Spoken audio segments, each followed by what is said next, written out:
Unsurprisingly, and I think correctly, it's been decided that we're going to hide and listen rather than leave and potentially make a lot of noise on the way out. I think that's the right call, although with these books you never can tell, they can be pretty arbitrary.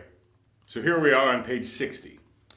Backtracking through the narrow passage, you find a small opening just large enough to squeeze through. After worming your way through, you eventually end up in a tiny cavern. A muffled sound comes from one of the corners. You notice an Indian woman cowering in the darkness. "Please don't hurt me," she sobs. "I didn't mean to run away, but you frightened me." "We won't hurt you. We're hiding ourselves," you respond, attempting to calm the woman down.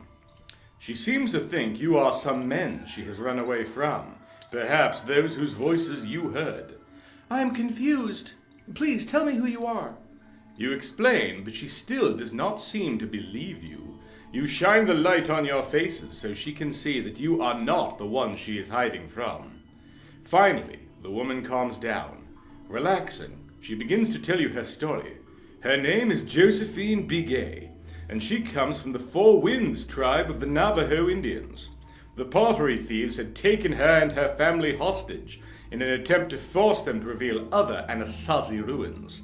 Last night she escaped when they were camping in Coyote Gulch.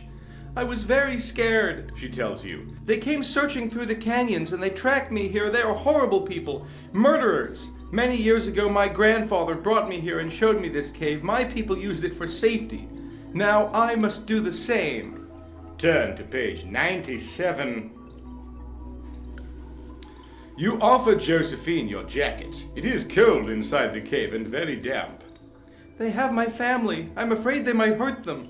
Josephine breaks into tears when she tells you this. "When I was in the small tunnel, they shouted that I have to meet them at the place where the river forks if I ever want to see my family alive again." Mary interrupts to make a suggestion to the woman. "You and I look similar enough that we might be able to fool them. Perhaps I can use your clothes and meet with the thieves." That's the simple part, dude. We make the handoff, I grab one of them and beat it out of them. Huh? "Oh no, I could never allow you to endanger yourself on my behalf," Josephine says. "Edward and Philip will run as fast as they can and get the tribal police. I'll be fine. Don't worry." Mary replies. "That could be dangerous, Mary," you say. "Maybe Edward and I should hide and then follow these people. Maybe they'll lead us to Josephine's family." At a loss for another idea, the others leave the decision up to you. If you'd rather have Mary pretend to be Josephine, turn to page 70. If you and Edward decide to follow the thieves, turn to page 81. A delicate situation indeed.